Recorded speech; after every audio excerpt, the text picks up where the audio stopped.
Hello everyone, welcome to my channel Mukul NCERT mathematics. आज हम इस वीडियो में 10th class chapter number first को डिटेल में सोल्व करेंगे, जिसका नाम है वास्तविक संख्याएं, जिसको इंग्लिश में बोलते हैं रियल नंबर्स। ठीक है, इसके सबसे पहले देखेंगे एनसीईआरटी में एग्जाम्पल क्या है, देन एक्सरसाइज पे आएंगे। पहले थोड़ा सा इंट्रोडक्शन समझेंगे ताकि हमें एनसीईआरटी के जो क्वेश्चन है फिर एक्सरसाइज में उसमें कोई प्रॉब्लम ना हो। ठीक है, तो इसमें सबसे पहले टॉपिक है यूक्लिड विभाजन प्रमेय, इसको समझेंगे। एचसीएफ ज्ञात करना सिखाया गया हमें, इसमें यूक्लिड विभाजन एल्गोरिथम का फॉर्मूला देखना पड़ेगा। ठीक है, तो सबसे पहले जो चैप्टर का नाम है वास्तविक संख्याएं रियल नंबर्स, ये देख लेते हैं कि रियल नंबर्स बोलते किसको हैं। ठीक है, देन इसके फिर एग्जाम्पल्स पे भी आएंगे। ठीक है, तो सबसे पहले देखते हैं चैप्टर नंबर फर्स्ट का नाम है रियल नंबर्स, यानी कि वास्तविक संख्याएं। तो वास्तविक संख्याएं कौन सी होती है पहले ये समझना ध्यान से बिल्कुल। वास्तविक संख्याएं रियल नंबर्स, तो रियल नंबर्स कौन से होते हैं ये बहुत ध्यान से समझना। जो रियल्स नंबर होते हैं वो होते हैं, देखो यहाँ पे जैसे √2 क्या एक रियल नंबर है, हमारे दिमाग में बात आती होगी। -1 क्या रियल नंबर में होगा, 0, 3 कोई अपोन वाली संख्या। ठीक है, √ में माइनस तो आ नहीं सकती। बस देखो कोई भी संख्या इस तरह से अगर हमें दे रखी हो इस तरह से, ये सब रियल नंबर है। अब मैं बताता हूँ, देखो नंबर का जो सबसे बड़ा सेट होता है वो होता है कॉम्प्लेक्स नंबर का।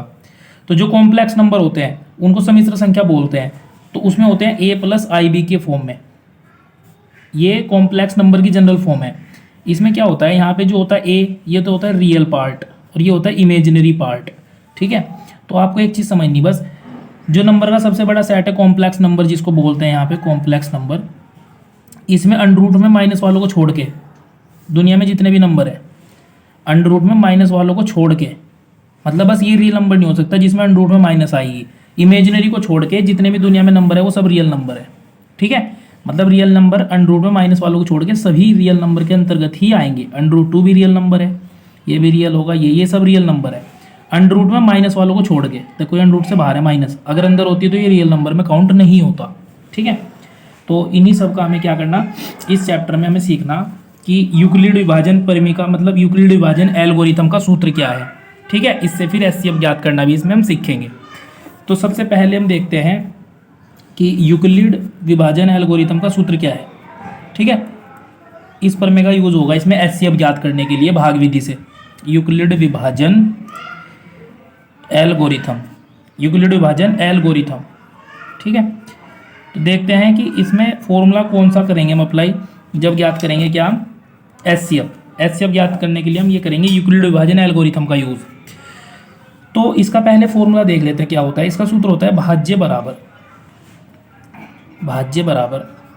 भाजक गुना भागफल, भाजक गुना भागफल प्लस शेषफल, ये सूत्र है। अब इस सूत्र को कैसे अप्लाई करना और क्या भाजक होता है क्या भाज्य होता है, एक बार इसको समझ लेते हैं। देखो जब हम भाग करते हैं किसी संख्या को, तो जिससे भाग करते हैं वो भाजक होता है। इंग्लिश में इसको बोलते हैं डिवीज़र। जो अंदर होता है वो भाज्य होता है, मतलब जिसको भाग करते हैं उसको बोलते हैं डिवाइडेंड, इंग्लिश में, हिंदी में बोलते हैं भाज्य। और जो यहाँ पे प्राप्त होएगा हमें यहाँ पे प्राप्त होएगा उसको बोलते हैं भागफल। उसको क्या बोलते हैं, भागफल, यानी कि क्वोशिएंट इंग्लिश में बोलते हैं। और जो नीचे रिमाइंडर बचता है घटा के उसको शेषफल बोलते हैं। हिंदी में उसको क्या बोलते हैं, शेषफल, और इंग्लिश में उसी को बोलते हैं रिमाइंडर। ठीक है, तो यहाँ पे हम इन सबको ये हमने फॉर्मूला पढ़ लिया। ठीक है, इस पे क्वेश्चन डिस्कस करेंगे एनसीईआरटी के एग्जाम्पल, और उसके बाद फिर क्वेश्चन पे आएंगे। मैंने आपको बता दिया कि यहाँ पे भाजक होता है जिससे भाग करेंगे, जिसको भाग करेंगे वो भाज्य होगा, और यहाँ पे भागफल प्राप्त होगा, यहाँ पे शेषफल। क्वेश्चन से और ज़्यादा डिटेल में हमें समझ में आ जाएगा, डिटेल में पूरे सोल्व करेंगे एग्जाम्पल्स। एनसीईआरटी का 10th क्लास का सबसे पहला एग्जाम्पल है जो 1.1 को करने के लिए जरूरी है, वो ये है 4052 और 12576 का एचसीएफ यूक्लिड विभाजन एल्गोरिथम का प्रयोग करके ज्ञात कीजिए। ठीक है, तो हमें यूक्लिड विभाजन एल्गोरिथम का प्रयोग करके ये एग्जाम्पल सोल्व करना, एचसीएफ फाइंड करना है। बहुत इंपॉर्टेंट क्वेश्चन है, बोर्ड एग्जाम में पहले भी आ चुका। करते हैं ये क्वेश्चन सोल्व। ठीक है, तो हमें क्या करना क्वेश्चन में, एग्जाम्पल नंबर कौन सा है, फर्स्ट एनसीईआरटी का, जिसमें हमें करना क्या है, 4052 और 12576 का एचसीएफ ज्ञात करना है। ठीक है, क्वेश्चन आपने पढ़ ही लिया एनसीईआरटी में, तो हमें यूक्लिड विभाजन एल्गोरिथम का ही यूज़ करना है इसे फाइंड करने के लिए। ठीक है, तो सबसे पहले इसको हम देखेंगे कि कैसे करते हैं। तो यूक्लिड विभाजन एल्गोरिथम में तुम्हें पता है डिवाइड तो होगी, क्योंकि इसमें फॉर्मूला ही वो है डिवाइड वाला। तो छोटी संख्या से बड़ी संख्या को भाग करना होता है। यहाँ पे करके दिखाता हूँ, देखो, ठीक है। तो क्वेश्चन स्टार्ट है यहाँ से, 4052 से डिवाइड करना होगा हमें 12576 को, 12576, ठीक है। तो यूक्लिड विभाजन एल्गोरिथम का फॉर्मूला तो हम तभी अप्लाई करेंगे जब हम इसको डिवाइड करके अल्टीमेटली जीरो ला देंगे, जैसे पहले करते थे ना भाग विधि से एचसीएफ ज्ञात करना, सेम वही है बस। तो देखो 4052 का पहाड़ा 12576 में पढ़ना, तो अंदाजे से देखेंगे अगर 3 बार चलाएंगे तो लगभग 4000 का 3 गुना लगभग 12000 होता है। तो 3 बार टेबल आराम से चल सकता है। 4 में क्योंकि ज़्यादा हो जाएगा, देख सकते हो आप, क्योंकि अगर इसका 4 गुना करेंगे तो 16000 के आसपास आएगा, उससे भी ज़्यादा बल्कि। तो 3 में सही रहेगा। देखो 3 दूनी 6, गुना ऐसे कर लेते हैं, 3 पंजे 15 का 5, हासिल 1। तो 3 का जब यहाँ पे करेंगे तो इसकी 0 0 हो जाएगी, तो हासिल लग रखा था ये, 3 चौक 12, ठीक है। तो यहाँ पे अंदाजे से टेबल चला लिया, उसके बाद घटा के लिख देंगे, 6 में से 6 गए 0, 7 में से 5 गए 2, 5 में से 1 गया 4, ठीक है। ये 420 आ गया यहाँ पे, ठीक है। उसके बाद जो ये शेषफल बचेगा, फिर यहाँ पे एक भाग का चिन्ह ऐसे बना देना तुम्हें। उसके बाद जो पहले भाजक था अब वो भाज्य बन जाएगा, मतलब शेषफल तो ये बचा, इसके बाद ये अंदर चला जाएगा। ध्यान से देखना इस चीज़ को, मतलब जो हम यहाँ घटा के लिखते हैं ना शेषफल, वो अगली बार भाजक का काम करता है, और जो पहले भाजक होता है ना वो फिर भाज्य का काम करता है। ऐसे अंदर लिखते जाएंगे जब तक कि शेषफल 0 नहीं बचेगा, सोल्व करते जाएंगे। अब देखो आप 420 है, 420 का पहाड़ा अगर हम 4052 तक पढ़ें तो सोचो कितना आएगा। देखो 9 बार चल जाना चाहिए, क्योंकि 9 चौक 36, करीब करीब 36, तो यानी कि 4000 से तो फिर भी कम ही रहेगा, चाहे 20 भी उसमें काउंट कर लो। तो अंदाजे से ही पता चल रहा है 9 बार चलेगा टेबल। देखो 9 0 0, 9 की मल्टीप्लाई 0 में करेंगे, ठीक है। 9 दूनी 18 का 8, हासिल 1, 9 चौक 36 और 1 37, ये चीज़ है, ठीक है। 3780 आया। अब इसको भी घटा लेंगे ऐसे ही, 2, 15 में से 8 गए 7, हासिल लेके यहाँ बचे 9 में से 7 गए 2, 272, 272 से फिर 420 को करेंगे। समझ रहे हैं ना पैटर्न कैसे चल रहा तिरछे में, ये जो यहाँ पे होएगा वो अंदर आ जाएगा। फिर 272 का डबल तो 500 से ज़्यादा होगा ऑब्वियसली, क्योंकि 250 का डबल ही 500 होता है, ये 420 है, तो साफ पता चल रहा है एक बार टेबल चलेगा। 272 ऐसे आपको करते जाना जब तक शेषफल 0 नहीं आएगा। एनसीईआरटी का एग्जाम्पल है, फर्स्ट इंपॉर्टेंट क्वेश्चन है। 10 में से 2 गए 8, यहाँ पे 1 बचा, 1 में से 7 नहीं जाएंगे तो इधर से ले लेंगे, 11 में से 7 गए 4, यहाँ पे 3 बचे, 3 में से 2 गया 1, ठीक है। अब 148 से किसको भाग करेंगे, 272 को, ठीक है। अब देखो 148 का जो डबल होगा वो कितना होगा, 294 के आसपास होगा। मतलब खुद ही देखो, अगर यहाँ 150 होता तो उसका डबल 300 होता, तो फिर भी इससे ज़्यादा ही हो जाएगा। तो एक बार चलाना बेहतर रहेगा, 2 में ज़्यादा हो रहा है, तो 1 में चलाएंगे। 148 ही कम 148, बड़ी संख्या भले ही है लेकिन अंदाजे से टेबल चलाओगे तो सोचना नहीं पड़ेगा ज़्यादा। 12 में से 8 गए 4, 6 में से 4 गए 2, ठीक है। देखो 12 में से 8 गए 4, 6 में से 4 गए 2, 2 में से 1 गया 1, 124 बचा। टेबल अगर सही चल रहा है ना बिल्कुल, तो यहाँ पे देखो जो शेषफल आता है वो इससे तो कम ही आता है ना, तो सही चल रहा है बिल्कुल। 124 आ गया, 148 को फिर अंदर लिख देंगे यहाँ पे, 148 को अंदर लिख दिया यहाँ पे फिर से। तो 124 का पहाड़ा इसमें पढ़ेंगे तो देखो इसका डबल कितना होगा, 248, तो साफ पता चल रहा है एक ही बार टेबल चलेगा। 124 ही कम 124, 8 में से 4 गए 4, 4 में से 2 गए 2, ठीक है। अब ये जो 24 आया, अब इससे किसे डिवाइड करेंगे, 124 को। मैं यहाँ पे कर देता हूँ, ठीक है। आगे यहाँ पे 24 रिमाइंडर बचा था ना, तो अगली बार कौन जाएगा अंदर, यहाँ पे देख सकते हो आप 124 को अंदर लिख देंगे, ठीक है। अब इसका टेबल पढ़ेंगे, देखो 24 पंजे 120 होते हैं, 24 पंजे 120। उसके बाद देखो यहाँ पे घटा के 4 बचेगा, और 4 से किसको डिवाइड करेंगे, 24 को, तो 4 छंग 24। तो देखो यहाँ पे अल्टीमेटली रिमाइंडर 0 आ गया। जैसे रिमाइंडर 0 आ जाएगा तो क्वेश्चन हमारा वहीं पे समाप्त हो जाएगा, और एचसीएफ का आंसर ये होएगा, ठीक है। बस अब हमें ये देखना कि यूक्लिड डिवीजन एल्गोरिथम में इसको फॉर्मूले में कैसे लिख के दिखाना पड़ेगा हमें, ठीक है। वो लिखना बहुत ज़रूरी होता है। तो जो फॉर्मूला हमने पढ़ा था वो क्या था, वो था भाज्य बराबर भाजक गुना भागफल प्लस शेषफल, ठीक है। तो इसमें हमें इसे कैसे लिखना होता है ये एक बार समझ लो ध्यान से बिल्कुल। ये इसमें हमें लिखना पड़ेगा कि भाज्य कितना था स्टार्टिंग में। देखो मैंने जो बोला था कि अंदर वाला भाज्य होता है वो आपको लिखना है यहाँ पे एक बार, कि 12576 था, 12576। फिर लिखना भाजक क्या था, तो भाजक कितना था, 4052। फिर देखना भागफल कितना था, तो भागफल 3 आया था, और शेषफल शुरू में कितना बचा था, 420। तो मतलब ये इस चीज़ के लिए हमने इसको लिख दिया एक बार, फॉर्मूले में पुट करके दिखा दिया ना यूक्लिड डिवीजन एल्गोरिथम वाले में। इसके बाद फिर तुम्हें इसके लिए लिखना पड़ेगा, ये नीचे वाले के लिए। तो अगली बार भाज्य कौन हो गया था अगले स्टेप में? 4052, 4052 ऐसे ऐसे लिखना पड़ेगा बस। तो 4052 भाज्य बराबर भाजक कौन था? 420 गुना भागफल कितना था? 9 प्लस शेषफल कितना था? 272। ऐसे ऐसे सारा लिखते जाना बिल्कुल। जब यहाँ तक आ जाएंगे तो फिर हमारा आंसर भी आ जाएगा आराम से, ठीक है। तो ऐसे ऐसे लिखते जाएंगे तो फिर यहाँ पे क्या आ जाएगा आगे? 420। देखो यहाँ से कर लेते हैं आगे, यहाँ से कर लेते हैं 420। तो 420 जब अंदर था तो भाज्य कौन था? 272 गुना भागफल 1 प्लस शेषफल 148, ठीक है। अगली बार फिर कौन हो गया था? 272 फिर भाजक कौन था? 148 गुना भागफल 1 था प्लस शेषफल कितना था? 124 फिर 124 देखो यहाँ पे 148 फिर भाज्य बन गया था। इस स्टेप के लिए लिख रहे हैं जब 148 क्या बन गया था? भाज्य क्या बन गया था? 124 गुना भागफल 1 प्लस शेषफल कितना हो गया? 24, ठीक है। अब देखो इसके बाद फिर हमने यहाँ से करा था आगे, देखो यहाँ पे देख सकते हो आप। तो इसके आगे भी लिखेंगे, फिर यहाँ पे जगह की कमी है इसलिए मैं यहाँ पे लिख रहा, तुम कॉपी में एक साथ लिखना है इसको, ठीक है। अब देखो 124 सारे स्टेप लिखने तुम्हें। तो भाज्य बराबर भाज्य कितना था? 24 गुना भागफल 5 प्लस शेषफल 4। तो अगली बार कौन हो गया था यहाँ पे? भाज्य 24 फिर भाज्य कितना? 4 गुना भागफल 6 प्लस शेषफल 0। जैसे यहाँ 0 आएगा ना तो ये कोने वाला आंसर हो जाएगा। देखो ये कोने वाला आंसर हो जाएगा यहाँ पे 4। एचसीएफ कितना है? 4। मतलब जिससे भाग करके लास्ट में 0 आया होगा वही एचसीएफ हो जाएगा। तो इस सवाल का आंसर क्या हो गया हमारा एचसीएफ का? एचसीएफ इक्वल टू 4 आंसर, ठीक है। तो अब करते हैं एनसीईआरटी का एग्जाम्पल नंबर 2। एग्जाम्पल नंबर हमने 1 इजीली कर लिया सोल्व।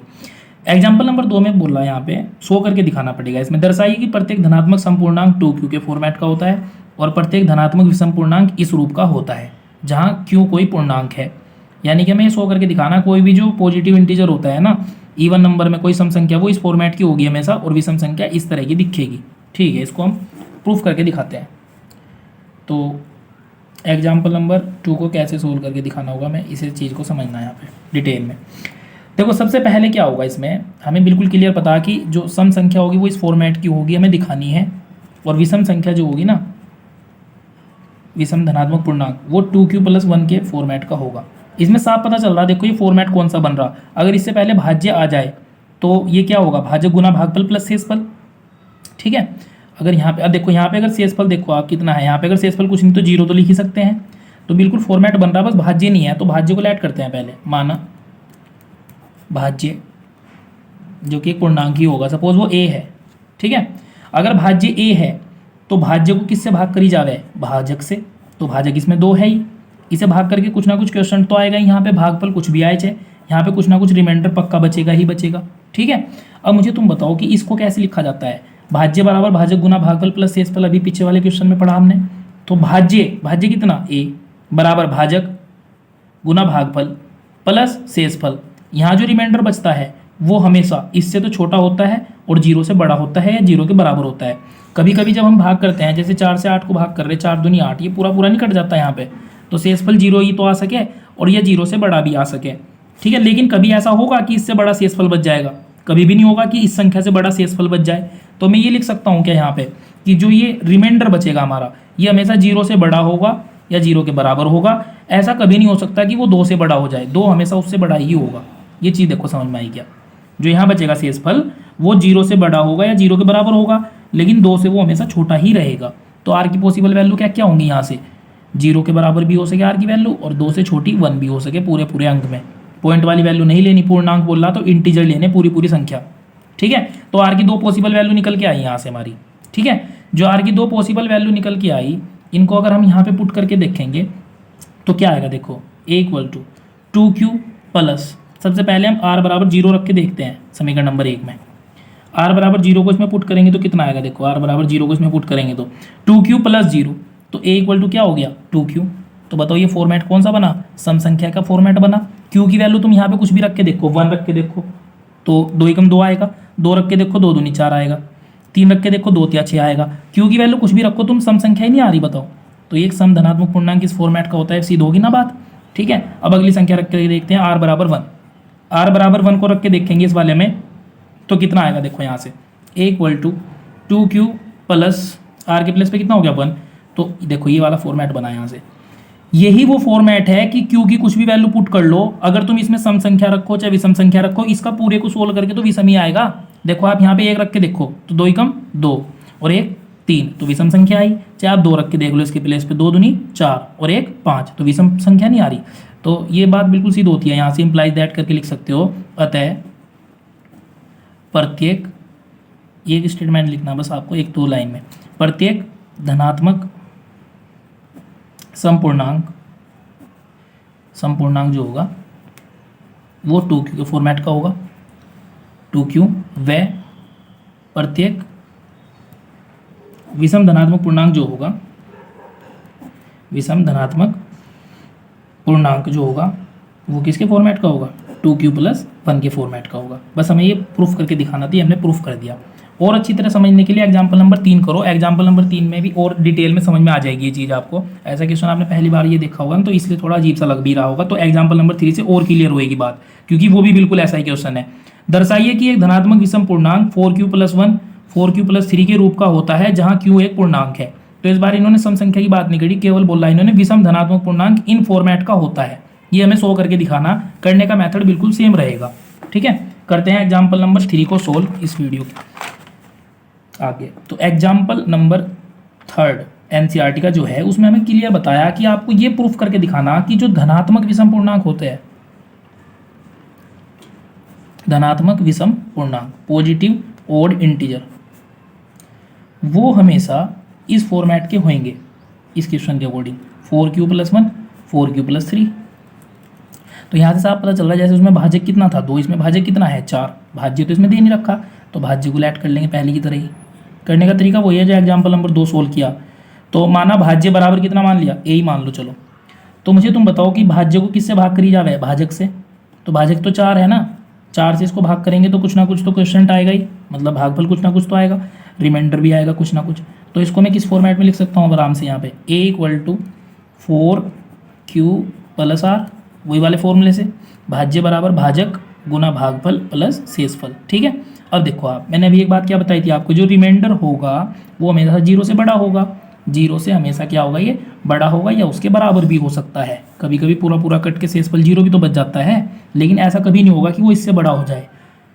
तो यानी कि इनके बीच में होगा, 0 और 4 के बीच में, और 0 भी हो सकता है। तो r की पॉसिबल वैल्यू बताओ क्या क्या हो सकती है, 0 हो सकती है, 1 हो सकती है, 2 हो सकती है, 3 हो सकती है। एक एक करके ये मान आप इसमें पुट करके देखो तो आपको फॉर्मेट मिलेगा ये पक्का। देखो ध्यान से, सबसे पहले r = 0 पुट करके देखते हैं समीकरण नंबर 1 में। तो जब r = 0 पुट करके देखेंगे तो a = कितना आएगा, 4q आएगा, प्लस में 0 लिखेंगे तो a = फिर भी कितना ही आएगा, 4q। तो मुझे तुम बताओ जो a = 4q आया, ये इसमें अगर तुम q की कुछ भी वैल्यू रखोगे, जैसे कि 1 रखो तो 4 आएगा। तो 4 एक कैसा नंबर है यहाँ पे, 4 एक कैसा नंबर है यहाँ पे, 4 एक यहाँ पे सम संख्या है, लेकिन हमें विषम दिखानी, तो फिर हम अगली वैल्यू पुट करेंगे यहाँ पे। तो इस पे तो विषम संख्या आई नहीं, तो r = 1 पुट करो तुम इसमें। जब r = 1 पुट करके देखेंगे ना इसमें, तो क्या आएगा यहाँ पे, देखो जब r = 1 पुट करेंगे तो वो आएगा a = 4q + 1, 4q + 1। तो 1 पुट करने से देखो फॉर्मेट आपको मिला विषम पूर्णांक वाला। कैसे, q की वैल्यू कुछ भी पुट करके देख लो इसमें, चाहे 1 रखो, चाहे 2 रखो, चाहे 3 रखो, पूरे को सोल्व करके तो एक विषम संख्या ही आएगी। सोल्व करके देख लो चाहे आप, तो ये हमें पता चल गया कि विषम पूर्णांक इसके फॉर्मेट का होगा ही होगा। देखो अगर हम 2 रख के देखेंगे r के प्लेस पे, कितना रख के देखेंगे 2, तो वो बात नहीं आने की। देखो कैसे, उस वाली समीकरण में r बराबर अब तुम रखो इसमें 2, सबसे पहले 0 रखा फिर 1 रखा, अब 2 रख के देखते हैं। तो समीकरण क्या आती है एक बार नोट कर लेते हैं, ये समीकरण थी यहाँ पे। तो इसमें रख के देखेंगे कितना आएगा, देखो a = 4q + 2। तो इसमें q की वैल्यू कुछ भी रखोगे तो यहाँ पे विषम पूर्णांक आएगा क्या, नहीं आएगा। देखो इसमें विषम पूर्णांक आएगा क्या, नहीं आएगा। तो विषम पूर्णांक किसी में तो आएगा केवल, ठीक है। तो यानी कि इसमें भी विषम पूर्णांक आने का कोई चांस नहीं है। और हमें प्रूफ भी यही करना था कि विषम पूर्णांक केवल इस फॉर्मेट के होते हैं, इनके नहीं। तो जिनके नहीं होते हैं वो नहीं दिखा दिए हमने। अब जिनके होते हैं वो एक संख्या और बच रही 3। अब r = 3 पुट करके देखते हैं, ठीक है। r = 3 पुट करेंगे जब उसमें हम समीकरण नंबर 1 में, तो a बराबर कितना हो जाएगा, 4q + 3, 4q + 3। अब दिमाग में सोचो कोई वैल्यू q की, 1 2 3 कुछ भी रख के देखो, हमेशा एक विषम संख्या ही आएगी। तो इससे बिल्कुल साफ पता चल रहा है वैल्यू पुट करने से ही कि इसके और इसके फॉर्मेट के ही होती है कोई भी विषम संख्या। इम्प्लाइज दैट करके आप लिख सकते हो ये वाला स्टेटमेंट कि कोई भी धनात्मक विषम पूर्णांक हमेशा किसके फॉर्मेट का होता है, 4q+1 व 4q+3 के फॉर्मेट का ही होता है। ठीक है, और इसी क्वेश्चन में अगर पूछते ना कि सम धनात्मक पूर्णांक इस रूप का होता है, तब भी ऐसे ही करना था। तो बस ये लिख देना था कि 4q और 4q+2 के फॉर्मेट का होता है कोई भी धनात्मक विषम पूर्णांक, मतलब सम धनात्मक पूर्णांक। ये तो हमने विषम प्रूफ करा। ठीक है गाइस, तो वीडियो में करते हैं क्वेश्चन नंबर नेक्स्ट। अब इस वीडियो का अगला एग्जाम्पल करते हैं। तो इसमें हमने कितना एग्जाम्पल कर लिए, 1 2 3। अब एग्जाम्पल नंबर 4 पे हैं। फिर एनसीईआरटी की एक्सरसाइज भी सोल्व करेंगे डिटेल्स में। एक मिठाई विक्रेता के पास 420 काजू की बर्फियां और 130 बादाम की बर्फियां हैं। वह इनकी ऐसी ढेरियां बनाना चाहती है कि प्रत्येक ढेरी में बर्फियों की संख्या बराबर रहे और ये ढेरियां बर्फी की परात में न्यूनतम स्थान घेरे। देखो, बर्फी की जो परात में है वो न्यूनतम स्थान घेरे बोला है इन्होंने। जो ढेरियां हैं बर्फी की, वो परात में कम से कम जगह घेरे। तो कम से कम जगह कब घेरेंगी वो, जब लाइन ज़्यादा से ज़्यादा बनेगी। तो इसमें न्यूनतम शब्द तो भले ही लिख रखा, लेकिन बर्फियों की लाइन जब अधिकतम होगी ना, तभी तो थाली में स्थान कम घेरेंगी वो। जितनी लाइन हम ज़्यादा बना पाएंगे उसमें थाली में बर्फी की, उतना ही कम जगह घेरेगी। तो अधिकतम ही शब्द है इसमें देखी जाए तो क्लियर बात मैं बता रहा आपको। अगर क्वेश्चन को पढ़ने से ये आभास हो रहा तुम्हें कि अधिकतम से रिलेटेड कुछ पूछा गया, तो जो भी क्वेश्चन में दे रखी होंगी संख्या, उनका तुम्हें एचसीएफ निकालना, रिक्वायर्ड आंसर निकालने के लिए। ठीक है, क्लियर बात बताई बिल्कुल। तो एग्जाम्पल नंबर 4 में आपको क्या करना, सीधा सीधा रिक्वायर्ड अगर आपको निकालना कि बर्फियाँ कितनी रखी जा सकती हैं ढेरी में, तो वो आपको 130 और 420 जो दे रखा क्वेश्चन में, उनका एचसीएफ निकालना पड़ेगा। वही आपका रिक्वायर्ड आंसर हो जाएगा। सीधी सी बात बताई मैंने। क्वेश्चन को पढ़ने से अगर आपको ये आभास हो रहा कि इसमें अधिक से अधिक लाइन बनानी, अधिकतम शब्द का यूज हो रहा, तो हमें उनका एचसीएफ ही निकालना। लिखा उसमें न्यूनतम है, लेकिन लॉजिक के हिसाब से देखो, कोई थाली में जब बर्फी को सजाएंगे तो वो कम स्थान कब घेरेगी, जब बर्फियों की लाइन ज़्यादा से ज़्यादा होगी। तो बस करने का तरीका वही है, 130 से 420 को भाग करेंगे, यूक्लिड डिवीजन से हमने सीखा ही एचसीएफ निकालना। तो इसका 3 गुना करेंगे तो कितना आएगा, 390, जो कि इससे कम ही है। 4 में तो ज़्यादा हो जाएगा ना। ठीक है, 13 तिया 39। ठीक है, 4 में तो ज़्यादा हो जाता। देखो यहाँ पे 4 में कितना हो जाता, 13 चौका 52, 500 के भी पार जाता ना। तो 12 में से हो गए 3। अब 30 से 130 को भाग करेंगे। ठीक है, 30 पंजे 150 ज़्यादा हो जाएगा, 4 में चला लूँ, 120 बार 120 आएगा, मतलब 0, 3 में से 2 गए 1, तो 10 तिया 30। बहुत सिंपल क्वेश्चन था। तो यानी कि यहाँ पे 10 ढेरियाँ सजानी पड़ेंगी बर्फ़ी की, ज़्यादा से ज़्यादा 10 लाइन बनानी पड़ेगी, तभी वो कम स्थान घेरेंगी। ठीक है, तो हमें लिखना बस यहाँ पे बर्फियों की 10 पंक्ति बनाई जा सकती हैं। ठीक है, देखो यहाँ पे पूछा था क्वेश्चन में, वही हमने बताया। देखो, प्रत्येक ढेरी में कितनी बर्फियाँ रखी जा सकती हैं, तो बर्फियों की 10 पीस रखे जा सकते हैं। बर्फियों की ऐसे लिख लो, बर्फियों के 10 पीस रखे जाएंगे एक लाइन में। ठीक है, तभी वो कम से कम स्थान घेर पाएंगी। ठीक है, 10-10 की ढेरी बना सकता है, मतलब कहने का मतलब यही है। तो अब करते हैं एग्जाम्पल नंबर 5। एग्जाम्पल नंबर 4 तक हमने सोल्व कर लिया। एग्जाम्पल नंबर 5 इसमें है नहीं। अब देखो एनसीईआरटी के सीधा अब क्वेश्चन आ गए। एनसीईआरटी के सीधे कौन से आ गए, अब क्वेश्चन आ गए। तो इस एक्सरसाइज को हम अगली वीडियो में सोल्व करेंगे। इसमें मैंने आपको इंट्रोडक्शन और चारों एग्जाम्पल कराए जो 1.1 से रिलेटेड थे। Thank you for watching this video.